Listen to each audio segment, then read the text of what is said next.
Do the trashy pulp novels of the world have anything to offer? Are bestsellers all they're cracked up to be? Here at Terrible Book Club, we explore whether you really can judge a book by its cover, or its ridiculous synopsis. You ever passed a book and thought, ugh, who's reading this? We probably are.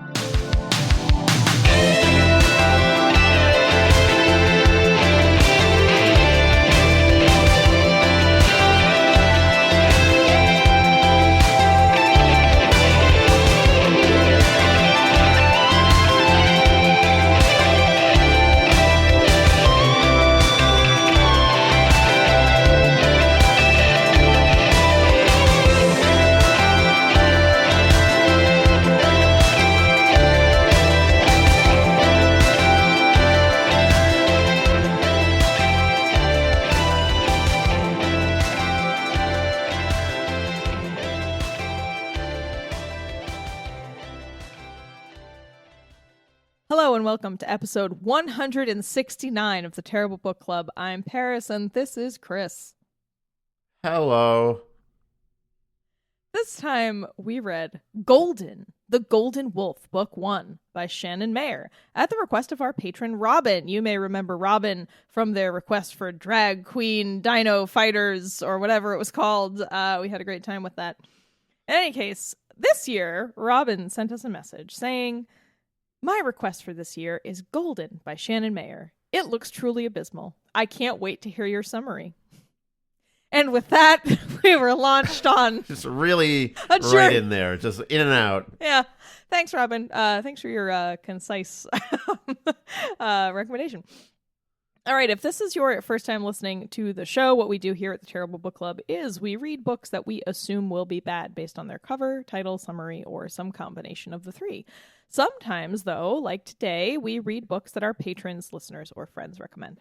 So we do the opposite of what most people do in a bookstore or while they're browsing the internet, and usually this experiment results in a hilariously disappointing read. However, once in a while, we do actually end up liking the book. For today, of course, you've got our usual barnyard language. And in terms of topic discussion, this book does involve rape fantasy, and also some it's got some like pretty brutal physical assault scenes. So I don't think we're not gonna talk about those things in detail, but just let you all know those are gonna be here today. I got a little content warning for the listeners here today too. I'm on day 3 of having COVID, so if I say some silly shit here, I'm going to blame the brain fog. Yeah, COVID Chris is with us today. Unfortunately, after a 3-year stint of being COVID-free. I kept dodging it. I was undefeated for 3 years. It all came crashing down. I know. I'm very sorry. Dropped my guard. Luckily, Chris is, just having kind of the regular experience. Not great, but not hospitalized. So, hey, vaccines and boosters, yeah. I'll take it.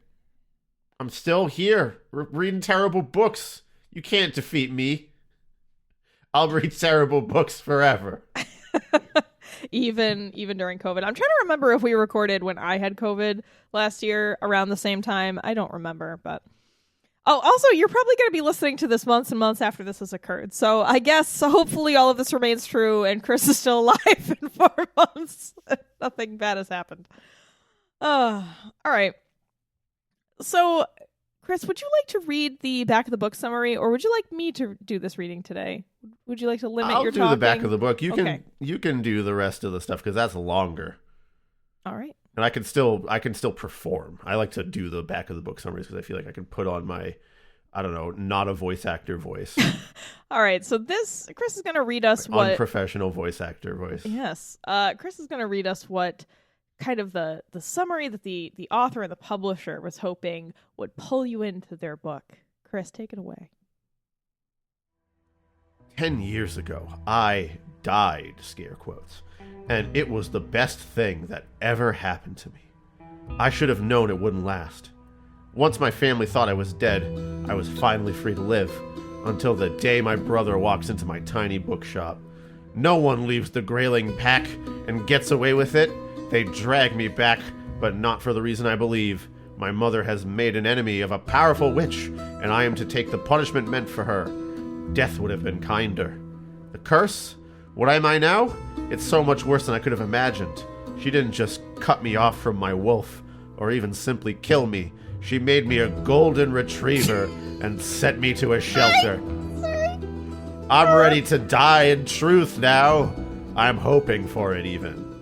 And then my mate walks in. But how am I supposed to convince him I'm the strong partner he needs to help him stop the end of the world when I can't stop wagging my freaking tail? This whole week I've been telling myself, Paris, you gotta prepare. You gotta keep it straight faced during the read of the back of the book. And I didn't. The same thing happened every single time I have read this passage. When you get to the "she made me a golden retriever" sentence, if it all falls apart, I can't hold it together.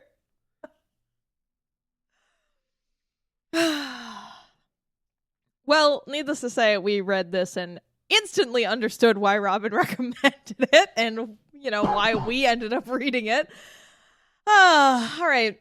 Many thanks to Chris, who took care of all the incidentals for today's show, including setting up the characters and summary. So I'm going to go ahead and read the characters and setting, and then I will take us through our plot summary so that as we are talking about things we didn't like or liked about the book, you will kind of understand generally what happened and kind of the order of events and whatnot.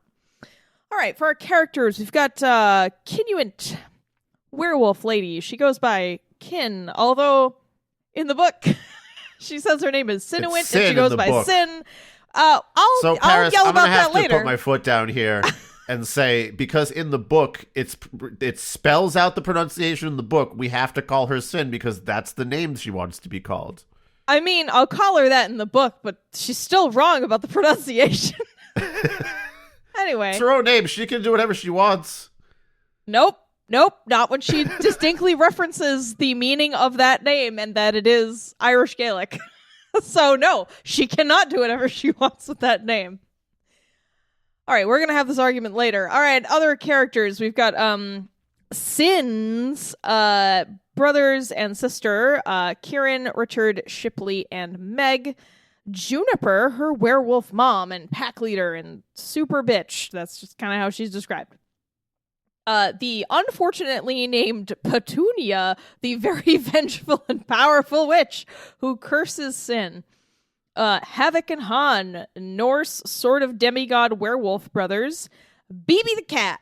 And then Petunia's horny warlock husband, for whom I don't think we ever get a name. So he's just HW in all my notes. Horny warlock. That's what who he is. That's really his defining feature, is that he's a warlock and he's horny. So I mean, that's kind of the name I have decided to give him. All right, so I'm going to go ahead and read our basic plot summary so you all kind of understand what happened and so that you don't have to read this.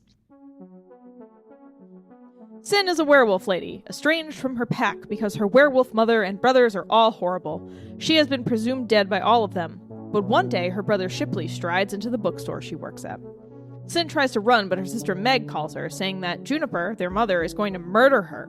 Sin risks running for Meg to save her, but turns out it was all a setup. Juniper fucked a witch's boyfriend, and the witch demands a payment and accepts it in the form of being able to curse an estranged daughter. The form of the curse is to live as a golden retriever. Sin wakes up in an animal shelter and meets Bibi, the sassy cat, who was also cursed for fucking the same witch's boyfriend. The same boyfriend, too, not just like another boyfriend of the witch. No, this just keeps happening. Seems like it happens all the time. Some hunky guy comes in looking to adopt a dog, and Sin attempts to ingratiate herself to him. He takes her home, and Sin realizes she has a mate bond with him, which means they are destined to be mates for the rest of their lives or whatever. Sin and Bibi watch him jerk off in the shower because he leaves the curtain open while doing it for some reason, like the animal he is. There's water everywhere now, you idiot. Han is searching for some lady named Soleil, and on a reconnaissance mission on a beach, Sin separates from him to find a witch to reverse her curse. She finds one and agrees to the witch's price for a potion that can turn her back into human form during the night. The price is her voice, but actually the witch was the warlock boyfriend of the original witch, and he's meddling for some reason. The half-cure is actually another curse, where if Han finds out about human Sin also being the dog he adopted, she has 3 days to fuck a prince or else she dies. Turns out the no voice thing doesn't matter though, since nearly everyone can read Sin's thoughts, including Han's brother Havoc, whom Sin had run into a few times previously in his wolf form while Sin was attempting to rescue her sister. Havoc also gets Sin really horny just by howling, despite her mate bond being with someone else because Havoc also wants to find Soleil, and Sin doesn't know who to trust, so she finds Soleil instead. Sin has a journal from Havoc, which is half in Old Norse and half in English for reasons, with the English parts mostly being, I want everyone to die horribly. They bring it to an Old Norse vampire that a vampire friend of theirs knew, but not before Soleil fucks off. The Old Norse vampire says, your friend there passed the curse she had onto you. Now if you die, Ragnarok happens. Since Sin has been on that 3-day timer, she has to fuck a prince immediately. Conveniently, Havoc is a prince. The warlock, whose plan really sucks, teleports her into the middle of the highway where Havoc happens to be, I guess, walking, and Sin tells him the deal, and he's like, okay, let's fuck the end. I think I did pretty good there. If your head has spun completely around 360 degrees and fallen off of your body, it's okay. We can fix that. Just, I don't know, go to a hospital. But yeah, this... No, go to a witch and like drink a potion that like does the Little Mermaid thing to you. Mm-hmm, By the way, I totally didn't realize it was a Little Mermaid thing until both Rebecca mentioned it and then you mentioned it in the sort of crazy Charlie Day style notes that you had there. Yes. So yeah. All right. Are we ready to proceed into the things that were good? Yeah, and for me, honestly, like the hint was that the fact that you were kind of giggling up at the top there. I think the idea of a werewolf being cursed to be a golden retriever is actually pretty funny. Oh yeah, I think that's pretty good. It is absolutely funny if you were trying to write a humorous like satire or something. Yeah, absolutely. Very funny idea. And this book is trying to be funny. Yeah. All right. What else do we have for good things? I mean, if we throw out all the other content that we're about to get in on, the pacing is kind of reasonable and the editing seems fine.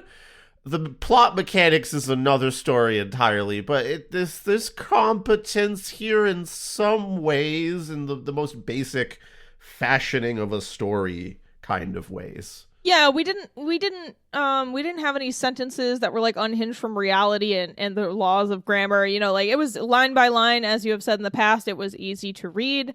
The words made sense. There weren't strange word choices. It was all pretty conventional. You know, we're not doing anything higher level here, but yeah, you know, at least it seems like it was edited, I guess is what we're saying. It seems like it was edited for syntax, grammar, spelling, you know, all that stuff, like where to break a paragraph.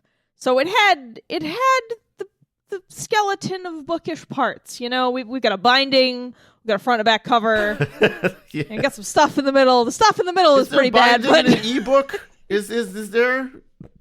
I don't know. The World Wide Web is the binding. The binding is made of the web of the worldwide. Yeah. So it seemed like it was edited. There was some thought put into dialogue. It's not great, but I think because this is sort of trying to be funny, the dialogue kind of matched the level of silliness that it was going for. I didn't like it. Oh, it certainly tries to be funny. Yeah. You know, we did forget to cover the setting. I was also confused about what year it was, but maybe we could talk about that when we get to my note about when I realized probably what year it was. Well, do you have anything nice to say about this book besides those points, Barris? Yeah, besides like, hey, you had an editor and turning a werewolf into a golden retriever is pretty funny. You know what? I actually do have some things that I didn't write down, but I think I can recall them. So as I was going along through the beginning, so let's say the first like 40% of this book, I did make note of some things that I thought the author thought about in this type of story that other authors we've read have not. One thing was like, what happens when a werewolf is wearing clothes and they change? And this author very explicitly, you know, makes the main character think like, oh shit, I gotta take my clothes off, or like, oh shit, when I transform back into a human, I'm not gonna have any clothes on. And I feel like so many other books with shifting animal human characters like completely just pretend that like clothing is glued onto your body and it just comes back like when you change back. So yeah, Animorphs rules. yeah, so I was glad that there was thought. Paris, what if all shifting fiction is because of Animorphs? What if that was like because the beauty, catalyst? Because like Beauty and the Beast and like also much older mythologies, thousands of years old, have had shifting animal to human characters. Sure. You made my heart stop for a moment, but I'm saying that Animorphs popularized it enough in all the scholastic book fairs that it was present in to seep into the minds of more people. Oh my god, is that why we have so many people who are furries now? Is it all because of Animorphs? Yeah, it's all Animorphs. That's it. Wow. I've cracked the code. Shit. Okay, if you're a furry, report in if Animorphs was what made you feel those feelings for the first time. Yeah, if you're a furry and Animorphs was like your moment, or if you are into shifters and you're not a furry, was Animorphs your moment? That is different, right? That's yeah. Those are totally different things. So I don't mean to conflate subcultures here. But yeah, please write in with Animorph feelings. Because I have never read an Animorph, and so I'm especially curious. All right. Yeah, just some other small things I thought the author had at least considered, like I said, was like, what happens with clothing when a human to animal shifter shifts in either direction? Like, hey, we actually thought about it. Cool. There was another point where the main character is like worried about leaving her scent in an area because she doesn't want to be tracked. And she was like, right, I gotta remember not to touch anything. And I literally was writing a note and was like, what about your fucking shoes? And then like a page later, she's like, oh yeah, I guess that was dumb because my shoes obviously have my scent on them. And I was like, okay, good. You thought through those little, those little details on some stuff, which is more than we have seen from a lot of other authors who write this kind of thing. So I appreciated that. I also appreciated that their idea of because this is one of those like supernatural creature kitchen sink kind of things, like, you know, you're putting together a crock pot of shit that's in the fridge, like vampires and werewolves and ghouls and Norse gods and whatever, it's all in there. Yeah, Monster Mash style fiction. We all know that. Yeah, really well. The Monster Mash. You put all the monsters in a bowl and you mash them to death with a giant potato mash. It's a graveyard smash. Everyone knows that. It's a graveyard smash. But I did think that the author's depiction of the first vampire we meet was actually kind of fantastic, because we're always complaining about how vampires are always like hot and like slim and white and whatever. But like the vampire we meet very early in the story is stuck as a 19-year-old whose voice is still cracking. He's got huge ears. He's not cute. And it's very clear that he's, you know, not conventionally attractive, and that he's still made it through life by being cunning and kind of like using his youthful dorky appearance against other people. And I just was like, yeah, I gotta say, the characterization of that vampire, whose name I forget, Grant the vampire, I actually thought that was good. I thought she did a good job with that. I can agree. I enjoyed Grant's presence. Yeah, there were some things, you know, these are small things, but there were some wins here. You know, and I say this as I'm looking at the single flower in a field not consumed by the raging inferno of awful over on the right as the wind is arcing flames towards the remaining flower.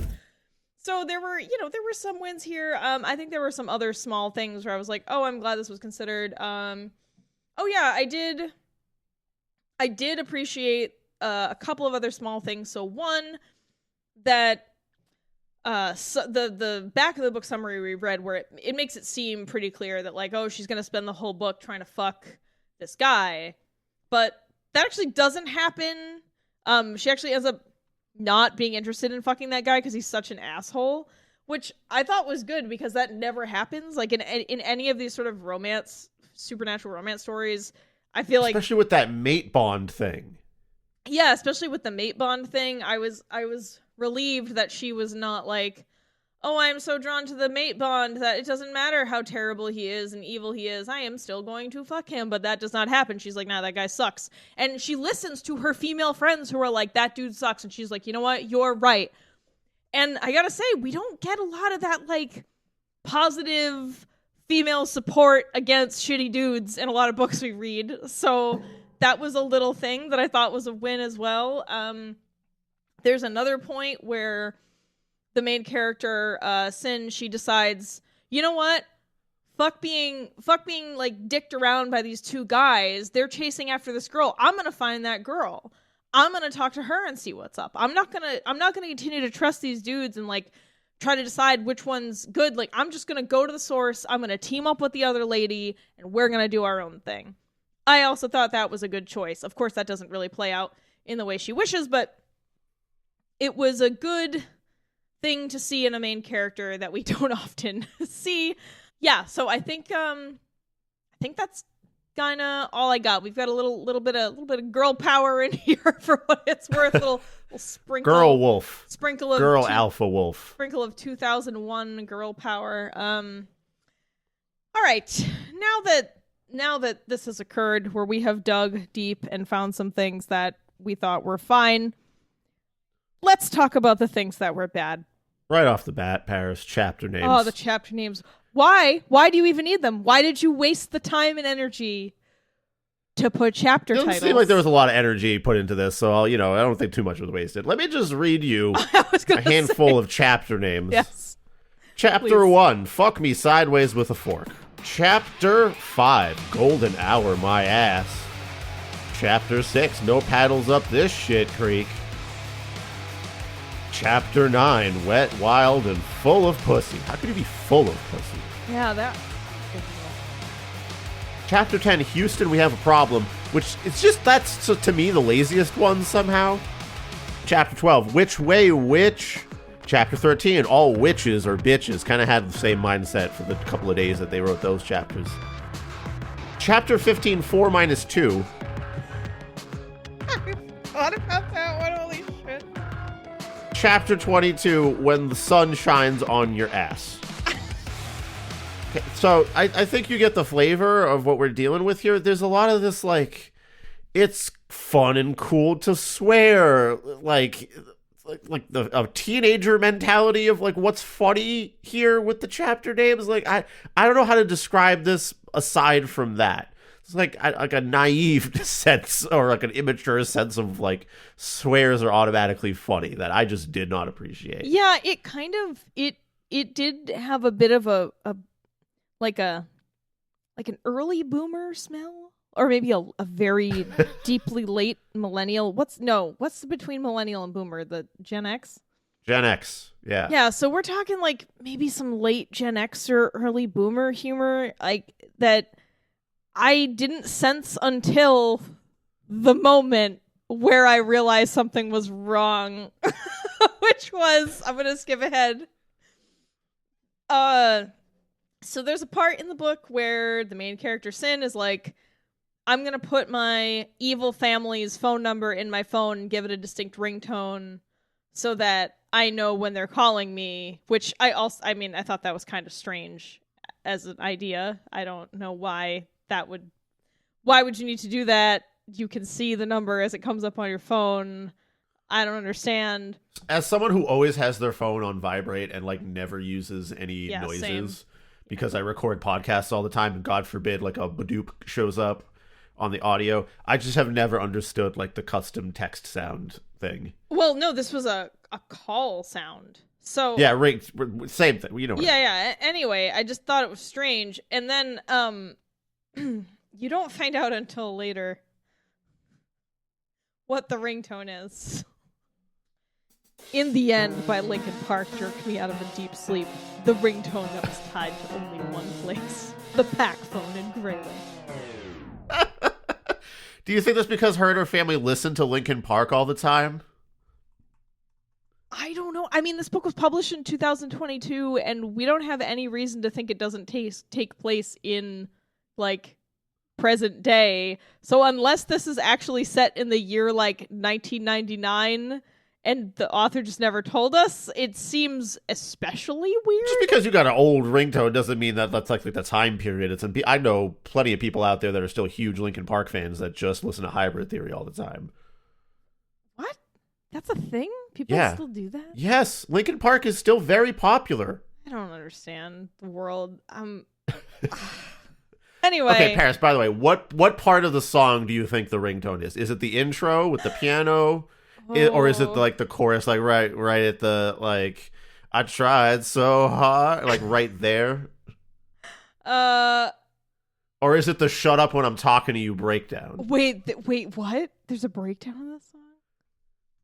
Yeah, like there's a part, is that in the end that does the... Chris, you're asking me to remember pop music from like 25 years ago. I have no idea. Let's see, is that in the end? Oh, no, that's One Step Closer. I'm sorry. Oh. That's the wrong song. It's One Step Closer that has the shut up when I'm talking to you breakdown. Anyway, the point is not whether we like or don't like Linkin Park. The point is that it is absurd and ridiculous in my mind to be like, oh, my terrifying family who's coming to kill me, and then it's like, in the end. Like, why is that the choice? So... I don't know what year it is. Sometime between whenever that album came out and now. So I'm going to yell about the pronunciation now. We had a discussion about Gaelic pronunciation and like Irish stuff in the past when we read Hounded. Was that it? I think so. Yeah. What is it with like werewolves and Irish? Is that are werewolves Irish? Well, werewolves actually come from there are werewolf myths from all over the world. So they're not uniquely Irish. I think this is just like a, white Eurocentric kind of thing that happens with authors where they're like, I need cool names, but I also need to not be racially afraid of the people who wield them. Ah, yes, Ireland, Gaelic is cool. Or like, whether it's, Scots or Irish or Welsh, any of those languages yield names that seem cool to English speakers, so I think that's kind of all that happens, but I don't know, that's just a guess. In any case, this book goes through great pains to tell us that the main character's name is Sinuint, and she goes by Sin for short, but every pronunciation guide I could find says her name is Kinuint, and it would be Kin for short. So I guess I'm just confused, like, if you're going to go through the effort of making sure the reader understands how to pronounce your name, why would you get it wrong? Or unless there's just some very minor tradition or area in which they say Sinuint instead of Kinuint. It's gotta be something than that, Paris. It's just that weird. It's probably just that the author thought Sinuint sounded better. That's probably all it is. Yeah, maybe. Go with the simplest explanation. Maybe you're right. But anyway, I hate it. I hate it because it's confusing, and I just want the names. I just want the words that aren't English to be right and honor the traditions from which they come. Anyway. See, like, I'm the type of, when it comes to language, I'm the type of person that if people are being sticklers about a language that is currently, used and changing in practice, I like find people that get all up in arms about like preserving the current state of the language to be annoying. But when you're talking about old style languages that don't get used anymore, and it is about like preserving sort of the sound of that language for historical reasons, then I can back that. Yeah, I mean, and it seemed, I think the thing that annoyed me about it is that she's like, yeah, it means like, I had to forget it. Of course, it means like chosen one or lucky or something. I actually don't remember. Got so mad about the sounds, I forgot the meaning. But she was clearly referring to this name, and I don't know. Yeah, it is curious. Anyway, I think now we're gonna jump into plot nonsense, which is a whole other thing.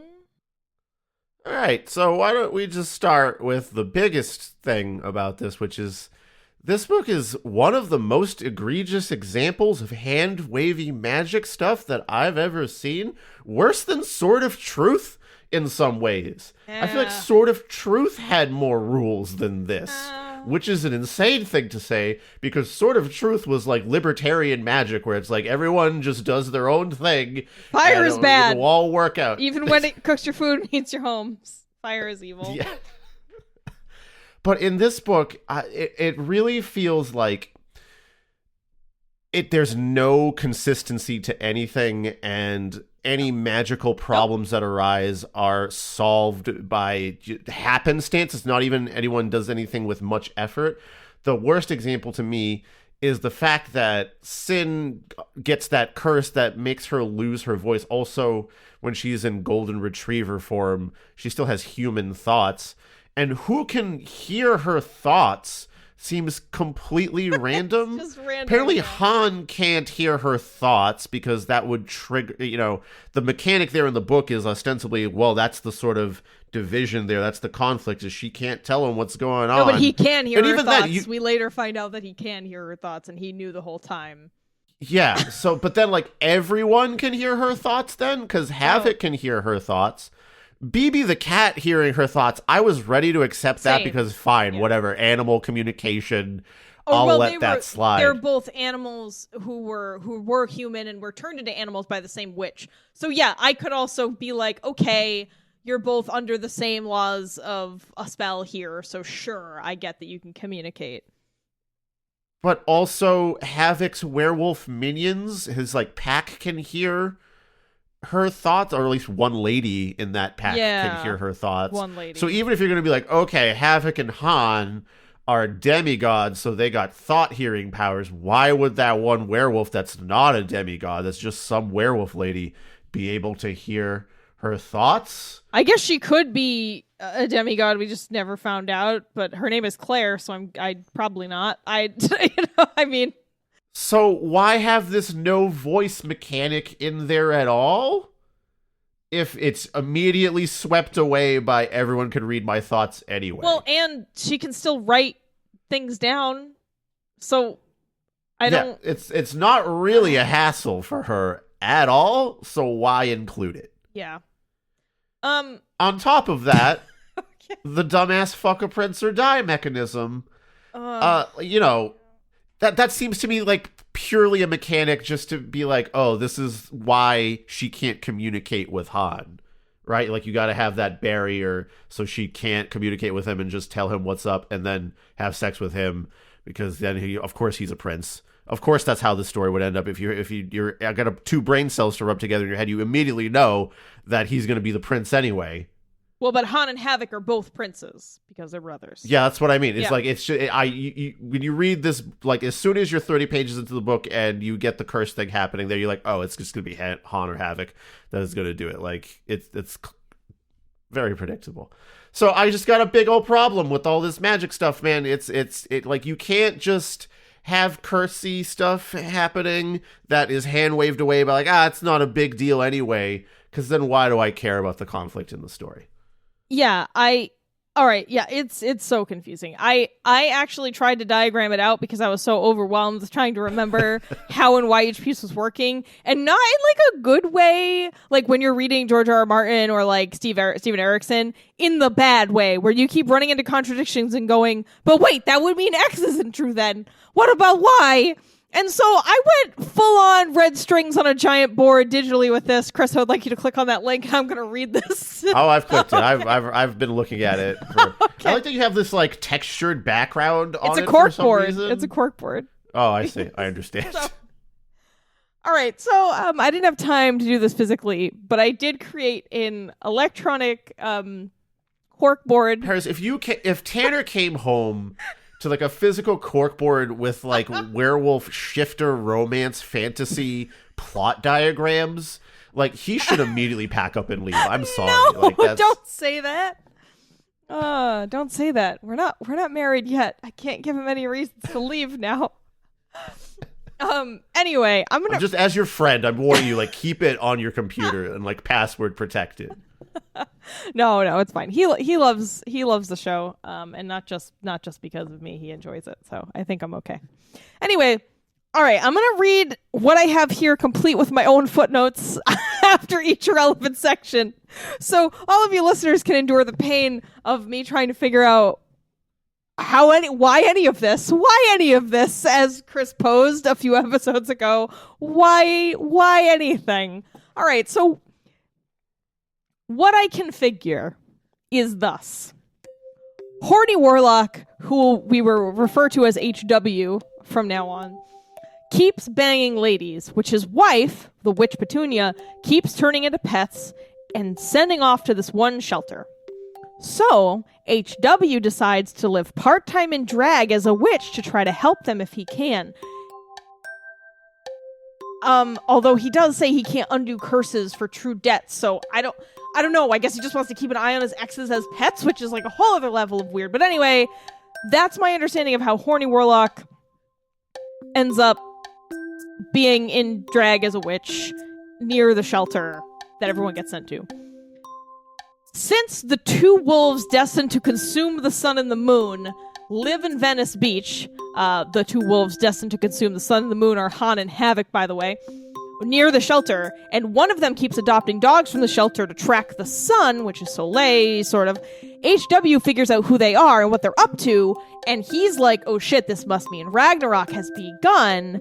Given Ragnarok would mean the end of this version of the world, Horny Warlock is not stoked and wants to prevent this. However, once Ragnarok has begun, it cannot be stopped, as it is a cyclic process of renewal for both the earth and gods. And Ragnarok also includes a lot of other events that this book doesn't mention. Like, Ragnarok is a layering of a ton of different weird shit happening. Like, the two wolves consuming the sun and the moon are just one in, like, a cavalcade of shit. So we're already fucking off the path, like, already, all right? But I'm gonna keep going. Yeah, I want to clarify to the listeners here that Paris, like, the whole two wolves eating the sun and the moon thing, that is from, like, actual mythology. Correct. That Paris is pulling from. That's not mentioned in the book whatsoever. No, it's not. But this is from the Poetic and Prose Eddas, and other places in Norse mythology. Okay. Moving on. Despite not being a wear anything himself, HW figures out who the Sun Eater's mate is, although I'm not sure what the logic is here unless we're to assume that Soleil and or Sven told HW about the girl who nearly orgasmed when Havoc howled in Edmonton. So that's my theory. I think that they saw that happen. She heard Sin, like, having a little orgasm on the side of the road. It was like, that's the mate. I found her. That's all I got for you. It's nothing, but that's what I got. All right, so he figures out who the Sun Eater's mate is, which is Sin. He then launches a plan to get the Sun Eater's mate to the Sun Eater to try to teach him to love instead of consume. So he calculates that fucking her mother will work because A, she is easy to seduce if she thinks she's getting power, and B, he knows how much she detests Sin and how selfish she is, because I guess they live near each other. Therefore, he guesses that she will sacrifice Sin instead of herself to pay the fuck debt. This is a decent-sized gamble, but it works. Next, he interferes with the spell to make it less terrible, although I honestly forget what he does, and Sin ends up exactly where he wants her. In the Venice Beach Animal Shelter as a golden retriever, where the Sun Eater Han will come looking for a new tracking dog to track the sun. He knows they will both feel... Yeah, because dogs can smell the sun. Well, they have good sniffers for tracking smell, and the Sun Lady produces a smell. It's not... Anyway... He knows they will both feel the mate pull and be drawn to each other, even in the nonsensical context of owner and dog. This also works. Next, HW returns to the drag witch persona in Venice Beach, hoping that Sin will eventually show up looking for a reversal spell. She does. His gamble pays off again, and he gives her the Disney's Little Mermaid deal where she gets two legs but has to give up her voice. This part I really don't get unless he truly isn't a good enough warlock to fully reverse it and has to half-ass it with the magical equivalent of duct tape. Sin does seem to be mate pulled to both Han and Havoc, though, which is confusing. They're not twins, so I don't know. Once again, I don't know. This is just a footnote saying, I don't know, the fuck. All right, back to this. So, wouldn't you want Sin to be a human hot and able to communicate with Han to teach him to love? I don't know. I don't get it. I think he's just a bad warlock. Maybe he thought if she was mute, it'd be more mysterious and they'd be more likely to fuck? I don't know. He puts a clause in the contract that she must fuck a prince, even though A, I don't get how Han is a prince, and B, Sin doesn't know that. Again, really unclear how all that was supposed to work out naturally in a few days. Doesn't he say I could have reversed the curse fully, like, later on? Maybe you're right. I could have missed it. I'm pretty sure later he's like, yeah, I could have reversed the curse fully, which makes this make even less sense. It does actually make less sense. Because if that's what you want to happen, just why do you put the death curse on her? I don't know, man. All right. So I know I said that Han and Havoc are the two kind of celestial demigod wolves destined to consume the sun and the moon. However, how does that make them a prince? He says they're of royal blood. I'm like, what royal blood? If they're just the fucking sky wolves, how does that equal royal blood? I don't know. I mean, I guess it's possible that they could be the children of an upper pantheon of the Norse gods, but like, man, I'm not reading more of the prose and poetic eddas. Like, you've already got me this deep. I'm not going anymore. I'm done. So... I think, maybe the author's just conflating godliness with royalness. Yes, I believe so. All right, we're still not done yet, kids. We're still not done. All right, next up, we've got Soleil, the sun. So Soleil, she is like almost a red herring. She's like a purple herring. I don't know. She is literally named the sun, Soleil. But she is only, quote unquote, the sun because the real sun died and breathed on a bracelet, which Soleil took from her since she was her bestie? Yeah, so, okay, can we pause here? I want to talk about a note that I have here on this specifically, in that it's not like, because they're all after Soleil and everything, but it's because it was transferred over to her through the power of a bracelet, which is how she later passes this on to Sin later. Right. So it's not like it's a, bloodline thing that it seems to be implied over here. It's just like you can transfer the being the sun through physical objects. That seems terrible. And if that's the case, why do either of the wolves care about Soleil? They really just care about the bracelet because they don't know about the bracelet. I think yes, actually, correct. But why wouldn't they if they're the ones that are all wrapped up in this whole sun-eating thing?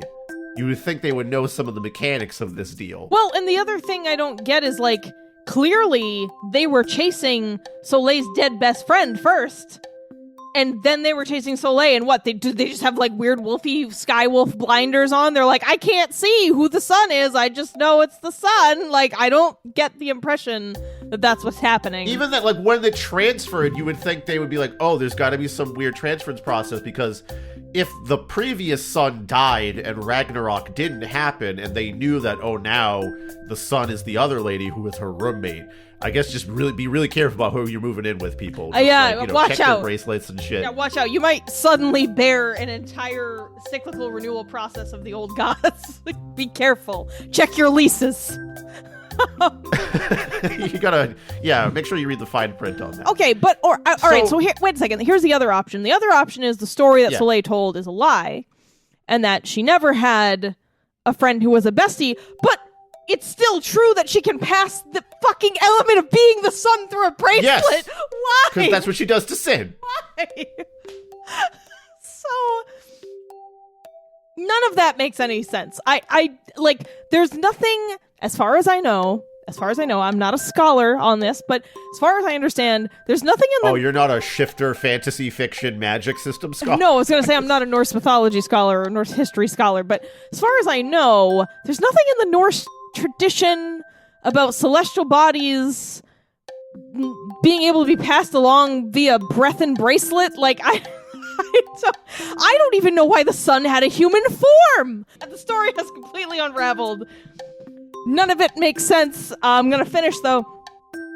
So Soleil obviously wants to get the fuck out of the situation, so she tricks the sun bracelets onto Sin's wrist to make her the sun instead, and just fucks off forever in a car. Even if she was lying and she is the sun, I don't get why her core identity is such as transferred via breath bracelet or whatever. Sin, at this point, is now triple cursed, and to break the second curse, she must fuck a prince, and I guess Havoc is a prince too, because they're brothers, but I still don't get how, just because you're a skywolf, you're a prince. Anyway, even still, that doesn't clear up the first curse, or the third curse, which is the worst by far, because since if Han kills her, the world ends. I suppose this is left out, along with the sex scene with Havoc, to make readers pick up the second book. Yeah, man, it's wild out here in this book in terms of like how things are supposed to. That's more of that hand wavy stuff that I was talking about before. Yes, it's like just go with it, right? Because the end goal here is that final scene where literally Havoc is like, okay, let's fuck then, and then like the end all of a sudden. Yeah, it's clearly just like she leaves it open-ended, with. Sorry, she doesn't wrap up the other curses because she wants you to buy the rest of her books in this series, and clearly she wants you to buy the next book to see the sex scene that, you know, we've all been waiting for or whatever. Which, you know, whatever. I mean, I think it's a fucking tacky thing to do to a reader, but this is how these people make money, I guess, so whatever.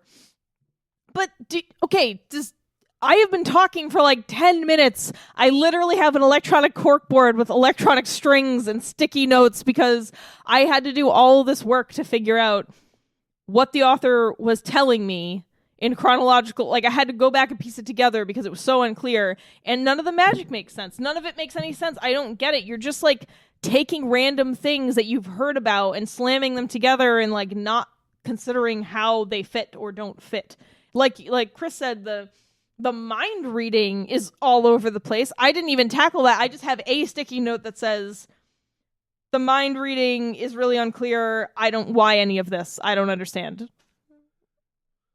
On top of that, the cherry on top for me was Wolf Brother getting his neck snapped, and then that's actually fine. He's alive.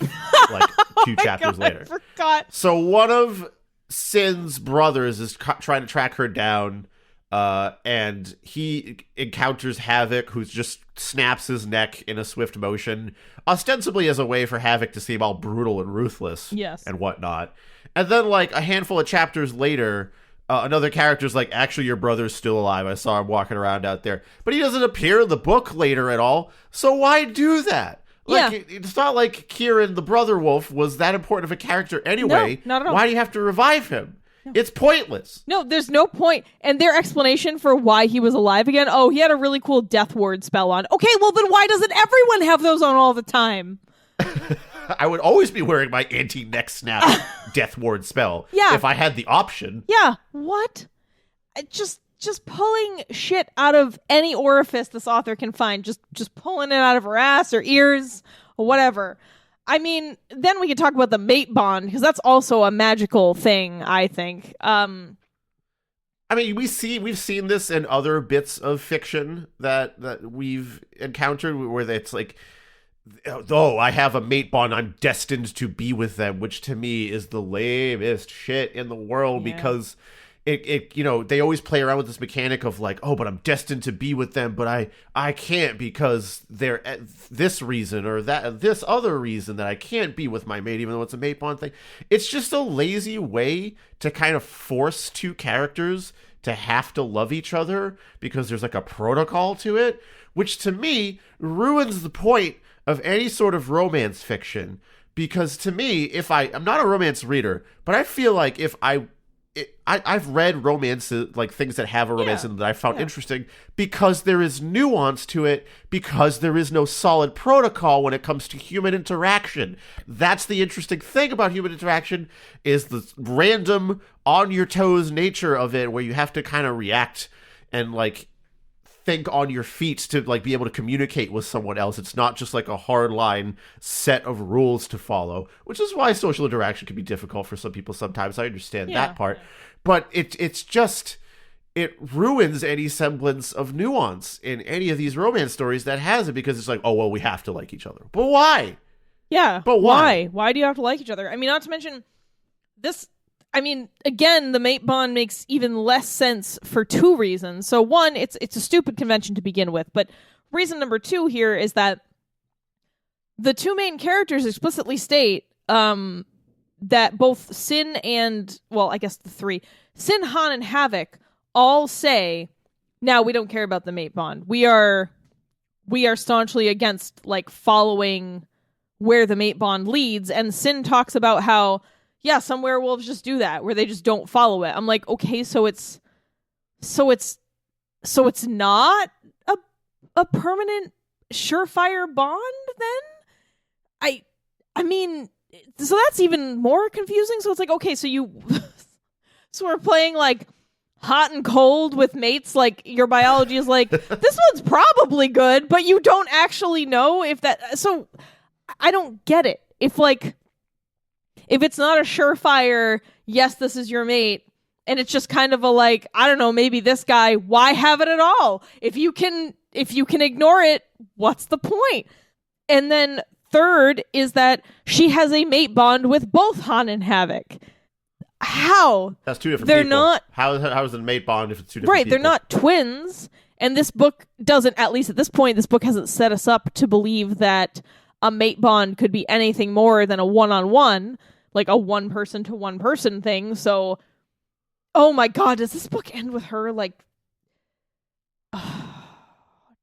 Yeah, I know what you're thinking. Yeah, Yeah, it's going to be the wolf threesome. That's what's Yeah, happening. And she changes them for the better because they're so evil and they write in their journals about how they want everyone to die. Okay, hang on a second. Hang on before we get there. Well, I guess we could talk about the journal because the journal was one of my big no-nos too. So yeah, so like Sin is in Havoc's house. And by the way, Han and Havoc hate each other. I actually kind of forget if we even ever said that. They're brothers, but they're working against each other because Havoc doesn't want Han to eat the sun. I mean, no news on the moon. No discussion of the moon. Did Havoc already eat the moon? Does he not know he has to eat the moon? In a nice moon breakfast. I don't know. We're still no news. Cheesy and delicious. I think a moon would be a breakfast thing because it's made out of cheese, right? Like you want that with some eggs. What? I eat cheeses for dinner. Cheeses for all seasons and all meals. That's true, but that's true, but I don't know. I like to add a lot of cheese to my eggs, so I feel like that would be a good way to consume the moon. So you're feeling moon for Over breakfast, eggs? sun for lunch? Yeah, maybe. And the universe for dinner or whatever. The galaxy for dinner. Yeah. And then the universe's fourth meal, I guess. Yeah, that's how it works. Anyway, yeah, so no news on the moon. We're just completely forgetting about that part of any of it. So anyway, the books, right. So Sin's in the basement of Havoc's house and she comes across a what looks very old book, and it's written in Old Norse. So of course she can't read it, but there are some parts in English, and the parts in English are literally like, I can't wait for everyone to die, and like all caps or something. My crimes.txt, my genocidal urges.txt. Yeah, it's really, really something. Let me, you know what? I'm gonna find the passage, because it is. And to be clear, in the book, it's presented as if this is written by Havoc. I know in your notes here, Paris, you say, "Oh, it could have actually been written by Han." Yeah. Because he's the one that wants to like actually do Ragnarok, but in the book, it really is presented as Havoc is the one that wrote it down, but he doesn't want Ragnarok to happen. Yeah. So how is he going to get his murder jollies? Like if he wants everyone to die.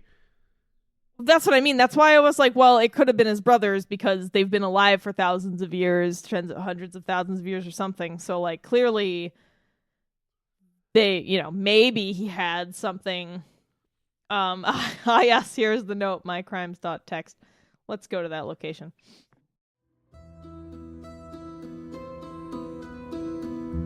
A bunch of books that looked handmade had been stuffed into the box. They had leather covers and smelled musty. I pulled one out and nosed it open. It was handwritten. Havoc's writing. It had to be. Why does it have to be? Full of a mixture of English and something else. Maybe Norse? But there was enough English I'd be able to read it. Havoc's handwriting was smooth, and it didn't waste space. Economical, that's what Denna would have called it. Soleil is running hard, has been for months. If I could kill her and end this... Soleil, it always came back to her. I stared at the words. Havoc wanted to kill her and end what? The chase? The next bit was in another language, the handwriting curvier with little pictures drawn in. Doodles. I couldn't read it. I skimmed the page to find something more written in English, and boy, did I find it. I dream of blood, of death. I crave it. If it were up to me, I would bathe the world in death and destruction, and laugh as those too weak to survive beg for a mercy that will never appear. The shivers rolled through me. I shoved the book away. I did not need to see on paper what I already knew.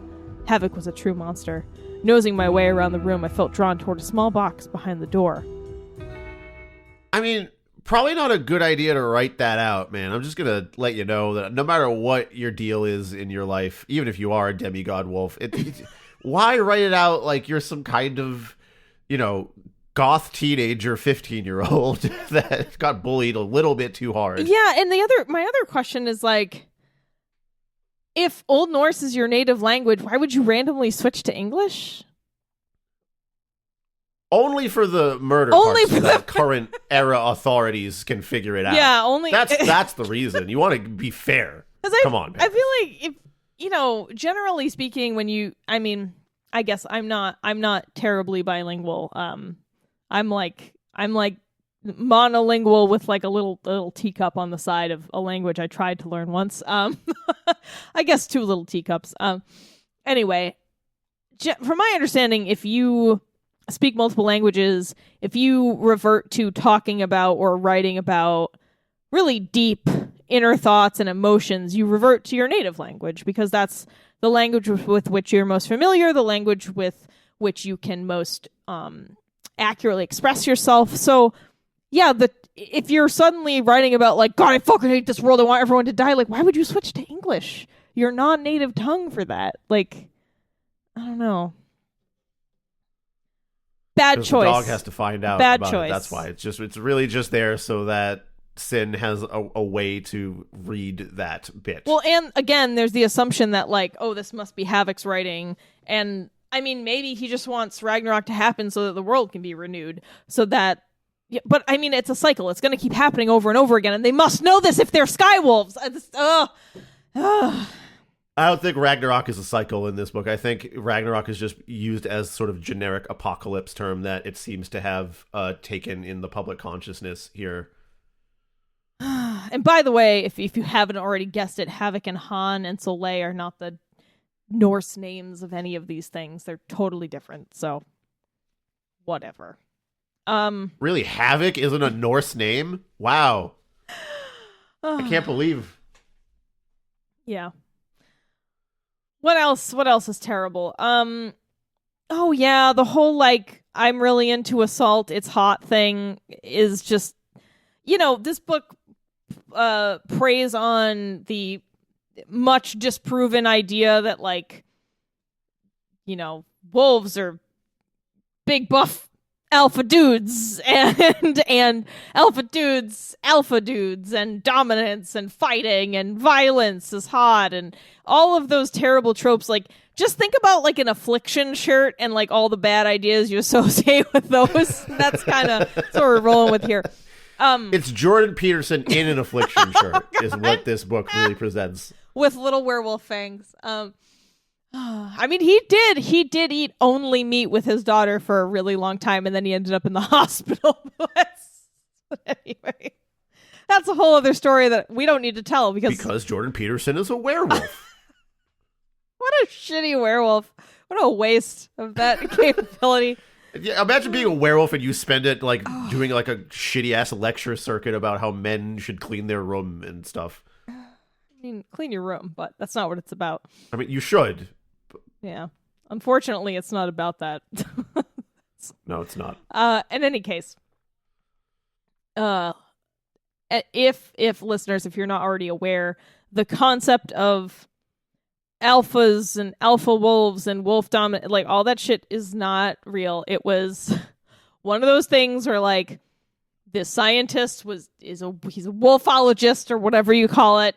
He's a I don't know, biologist specializing in wolf behavior, wolfologist, and he was studying these wolves. He wrote a paper on it. Everyone blew it out of proportion. He then is like, nah, that's not what I meant. That's all wrong. And people are like, no, but we're just not going to listen to you now. We're going to keep listening to our misrepresentation of you in the past.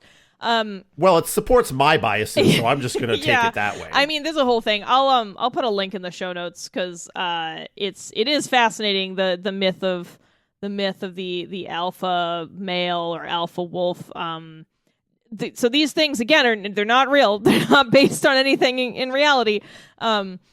It's just stuff people misinterpreted for their own ends, and it's unfortunately become part of sort of the pop culture zeitgeist, and people think it's true. So, this is how we end up with these ideas in these books. So yeah, it just sucks to see it again. We don't like it. I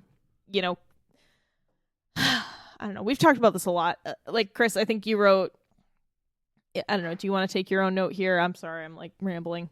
I mean, when it comes down to that assault thing, right? Like, because in every scene with Havoc and Sin, he's actually choking her or like pinning her to the ground. And it's not like fun time sexy play. He is being physically aggressive because as far as Sin knows, he's trying to murder her. Yes, correct. And that's what turns her on. And listen, again, not trying to kink shame here. If you want to role play that, that's fine, but it's not okay when it's actual life and death scenarios that you're describing in your book here. Like, if the characters here were like playing around with, or they were consenting to this sort of alpha domination sub thing, then okay, that's cool. But to make it explicitly an actual life and death scenario that is turning a character on ain't the greatest. I don't like that. Yeah. Again, people can have their kink and eat it too. Whatever. That's fine. But when we're,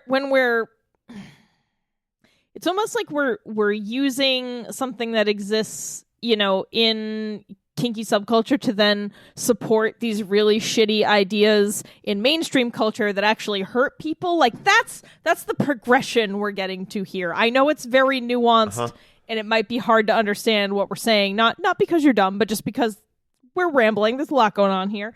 But again, we're not saying you're not allowed to, to be turned on by aggression.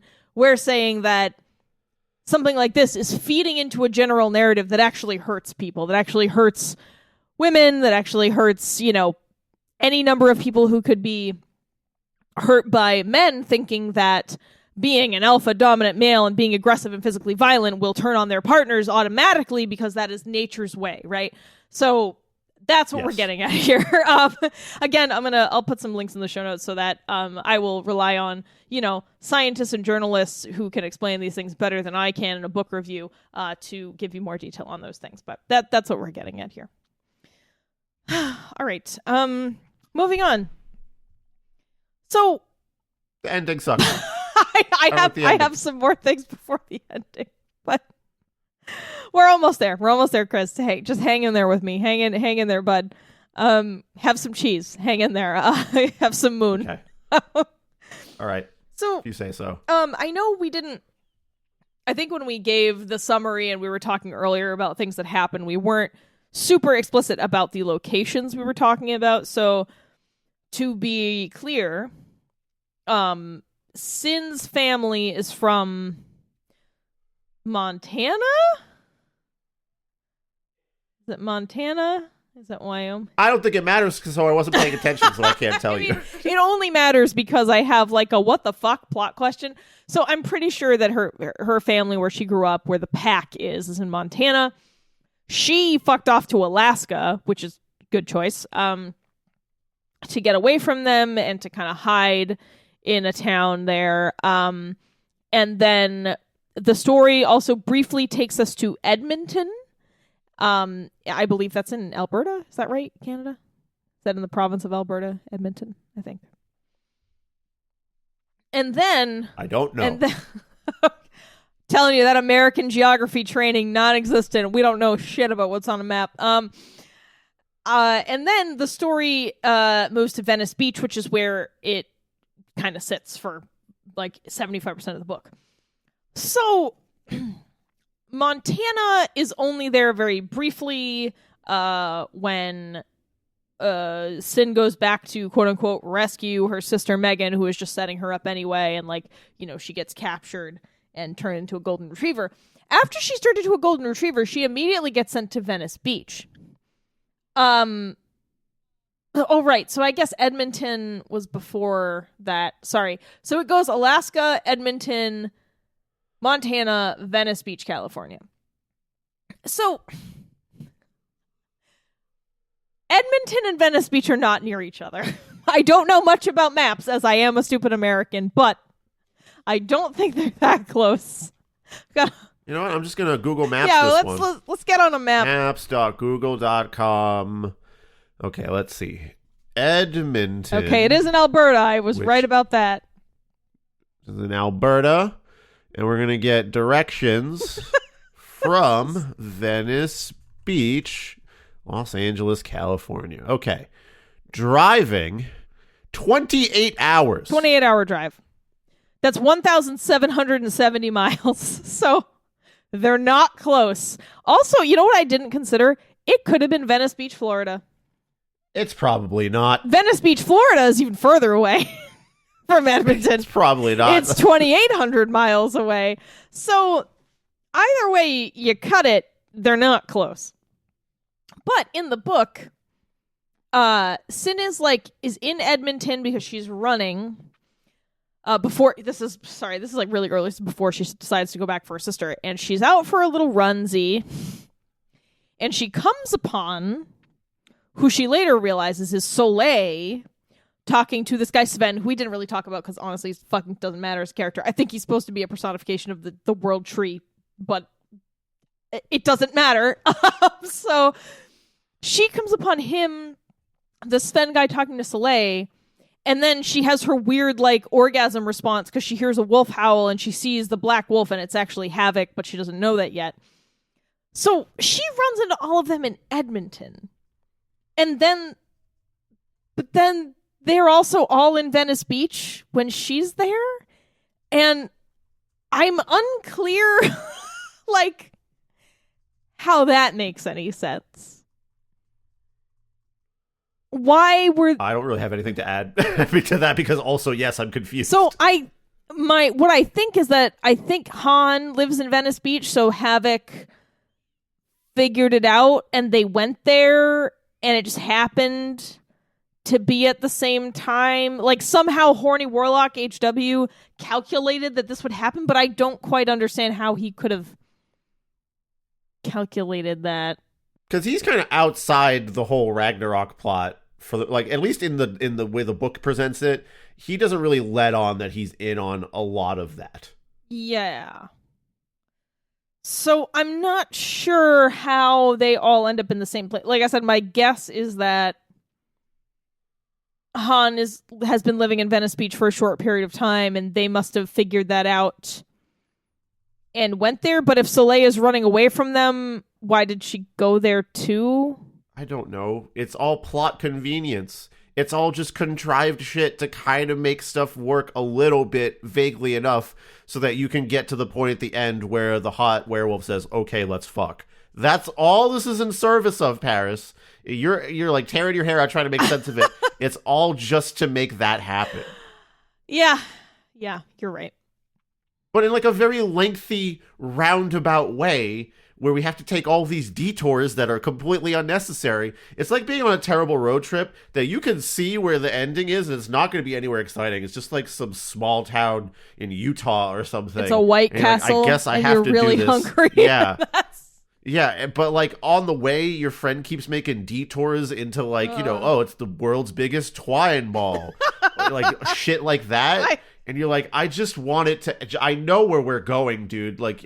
Don't string this along farther than it has to be. Please end it. Chris, I'm going to tell you. Which is why I was happy when I got 85% of the way through the ebook and it Oh ended. my God. Oh, the other 50% must have been future book. No, it was, the other 15% was a look into a totally different book by the author. But yeah, Jesus Christ, when an ebook ends and you're at 85%, it is one of the most gratifying feelings in the world.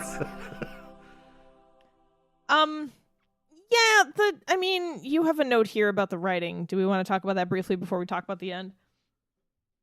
Yeah, because it's not even like there's anything interesting happening in the writing here. There's not really any rich descriptions or anything fun to talk about. You'll notice that we barely pulled any excerpts out of here because it's just uninteresting. Yeah. There's nothing unique about this, I would say, that is worth pointing out. All we really read was that one snippet you read and the chapter names as worthy of being I think it's said out loud. I think it is worth talking about just how there's this faint out of touchness with the main character too, just the book titles and the whole Linkin Park ringtone thing.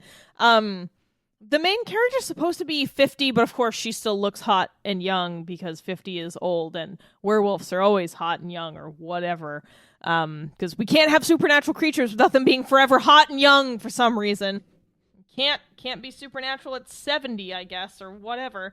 In any case, there's a point in the book where she's talking about her age, and she's like, yeah, I'm 51, but I look much younger, and there's these weird things about Sin and the way that she says stuff. Like, she is driving away from somewhere, and she's like, yeah, I got on my bike, and I raised a rocker sign, and I said, fuck you, as I drove away, and I was like, that's the wrong one for fuck you. It's the fuck you one's the other one. I was like, raised a rocker sign? No, you threw the horns. But why? Calling it the rocker sign tells me instantly that you've possibly never listened to rock music in your entire life. No, that the only rock music they've ever heard is Linkin Park. And that's clearly... Yeah, and so it just comes off as kind of odd. There are a few other things, too. Just the way that Sin speaks. Her manner of speaking is very, like... It's like the chapter titles. It's like the chapter titles that I read. That's how she talks. Yes. Oh, right. And the reason that I wanted to talk about this is, like, yes, I found the main character a little lame and kind of cringy. It's not... I will say, it's not awful. We've read worse, but it does make me just not enjoy the book, and I don't really know who that character resonates with, right? And there's kind of this weird thing where there is a lot of sex talk in this book because the Sin and her friend, the cat, BB the cat, it's kind of BB. She's always talking about, like, oh, wouldn't you want to fuck that guy? Or, like, isn't that guy so hot? Or whatever, they see Han jerk off and all that stuff. So there's a lot of discussion about it. And it's strange because they'll be so casually using words like cock and fuck and whatever. But then when it comes to Sin's own kind of, like, internal monologue, she calls a dick a cock-a-doodle-doo at one point. And she calls... Listen, if you're calling it that, you're not ready for it. Yeah, and then she there's another point where she's, like, talking about how she was thinking about trying to get away by kicking a woman in the crotch, and she says, I was thinking about kicking her in the cooter. But yet, in another part of the book, she uses the word cunt. So if you're going for, like, that harsh, edgy, like, I'm going to use the bad words, like, I don't know. I thought that was, I don't know why, but these things really stuck out to me. There were a few other ones too, but those really burned their way into my brain. And I was like, so why are you using these, like, silly, childish words in the same book that you're, like, talking about wanting to fuck this guy and how great his dick looks? Like, it just didn't make a lot of sense. It's trying to be funny, Paris. This is the attempt at humor. I don't know. Like, is this a me thing? Am I just stupid? Do I just not pick up on these things? No, this is the way of the author trying to be funny, because cooter is a funny word. That's all. Okay, for example, the cat best friend, when they are in a fight with Havoc, this is her line. Fuck you, you fucking fuckity fucker face! That's the cat friend, and then the main character isn't much better. She's always talking about toasted fucks and fuckity fuck fucks, and I don't know. It's just really silly. I guess we can just briefly. It comes off immature, right? Like, yes, it's just... yes, immature and not funny, because we've talked about this many times. Like, it's very difficult to be funny in text, and when you're just sort of throwing away your opportunities on, like, oh, I'm just gonna say fuck a bunch, or I'm going to use this really childish word for a sexual body part or sexual act. Like, I don't know. It comes across so much worse in text than I think, even if someone were telling a joke like that, which would also be bad. Yeah, I don't know. The ending. Yeah, Chris, like you said, this book literally could have been, she was out for a jog. She heard a wolf howl and it almost made her orgasm. She talked to the wolf and then they had sex. The end. Like, why did we have... No, we had to do the road trip instead. We had to do the road trip instead. It's just so sudden and abrupt, right? Is. Like, because we were expecting the book to go longer, and so when Havoc is like, "Let's fuck," and then we scroll down, and it's like, review this book. I was like, "Wait, what?" I was stunned that it did not then go further with it. Yeah, part of me is, well, a very large part of me is grateful that we did not have to read a sex scene, but I don't know. It was a bad way to end a book, but if you're an author who's trying to make money on people who want to read sex books, then what do? You get them invested, and then you put the sex in the second book so that they're guaranteed 2 sales, right? Because it's always capitalism, Chris. It's always capitalism. Behind everything. Behind it all. All right, Chris. What do you think? Can we fix it? You need to throw this whole magic system in the trash and just redo it, honestly. Like, this is a ground-up rework. The concept of werewolf being cursed to be a golden retriever is pretty amusing. So, I don't know, maybe play around with that a little bit more and don't have all these, like, triple layered curses happening. Just keep it to the golden retriever curse. Focus in on how you can make that more amusing and fun. And don't do all this other shit where you just end up contradicting yourself. Keep it simple. Just one curse, little bit of magic. You already got werewolves and vampires. That's enough. It's enough. Yeah. I mean, the plot is needlessly confusing, and it doesn't make any sense. It's not like, oh, this really intricately built plot. No, it's just a bunch of shit stuck together poorly. If you're going to reinvent, like me playing Zelda Tears to the Kingdom, yes, like playing, like just when I'm trying to fucking make a bridge and I just slam together a wheel and a board and a fan and like a sail and I made it across. I got to the other side, but at what cost? If you're going to reinvent a fairly well-known mythos like Norse mythology and Ragnarök, perhaps do it with like some thought or care that fits into what is known about that region's beliefs around those things and like their kind of magic. I'm not saying you have to copy paste, but like just kind of picking things at random from a bunch of different places is shitty and doesn't work. Please consider your goddamn magic system. Just like Chris said, keep it simple. Try to make it make sense, even if it's not brilliant. Don't make me constantly second guess you. Just make something that kind of makes sense. It's magic. It's not real, of course, but it should still be bound by some kind of logic that is understandable to the reader.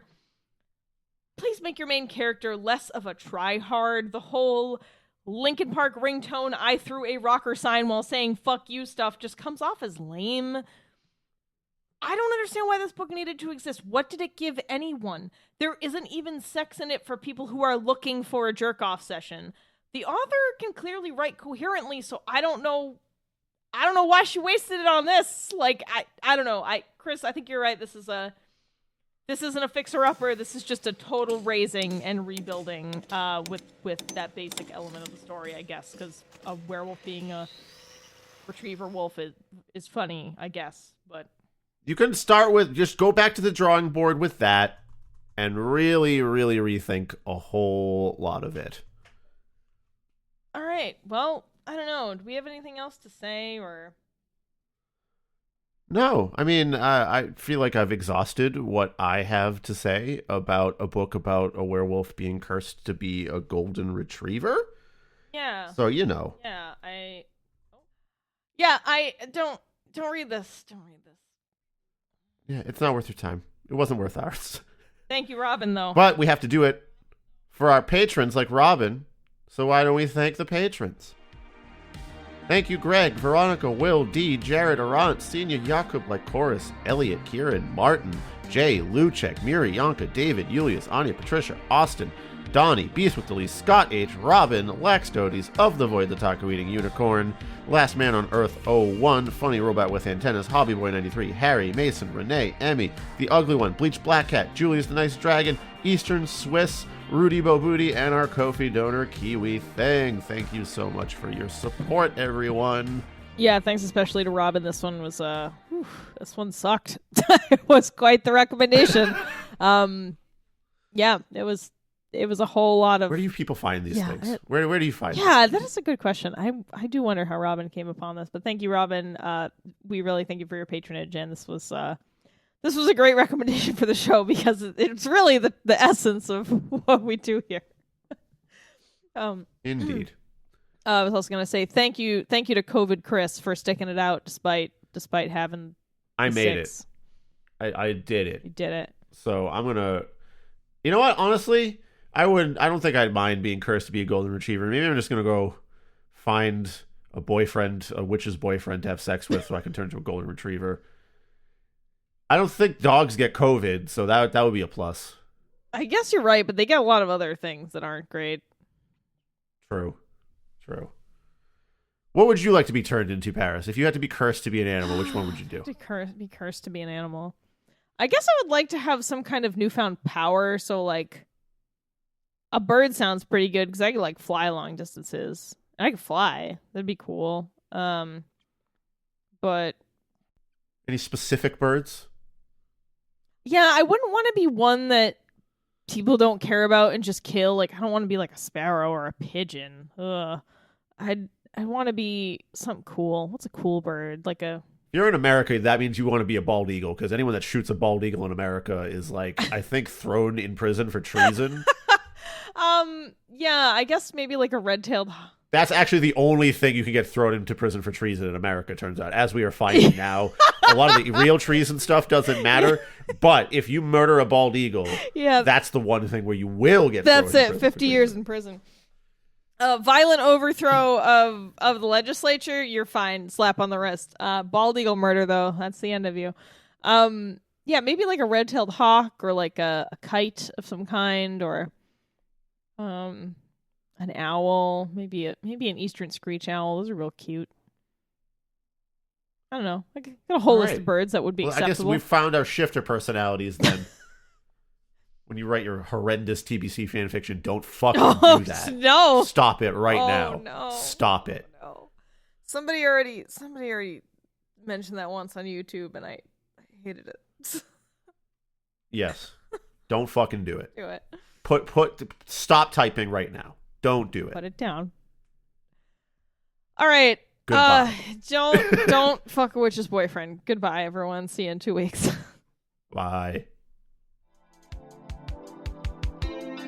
Thank you for listening to another episode of Terrible Book Club. Terrible Book Club is an independent podcast produced by your hosts, Paris and Chris. Sound design and audio editing by Chris, with sound effects and music by Epidemic Sound and sometimes also Chris. Our theme song is Kiss by Yearn, which is, you guessed it, actually also Chris. You can find more of his soothing synthy sounds on Bandcamp at yearn.bandcamp.com. Do you want us to review a book of your choice on the show? Do you want access to some extra audio-visual weirdness? If so, become a patron at patreon.com/terriblebookclub. If you'd like to send us a one-time tip instead, you can do that at ko-fi.com/terriblebookclub. You can also support TBC for free by sharing the show on social media, following our accounts on YouTube, Twitter, Instagram, Facebook, or Goodreads, telling your friends about your favorite episode, or by leaving a review on Apple Podcasts, Podchaser, or anywhere else on the internet. To send us book recommendations or your adorable pet photos, send an email to terriblebookclub@gmail.com.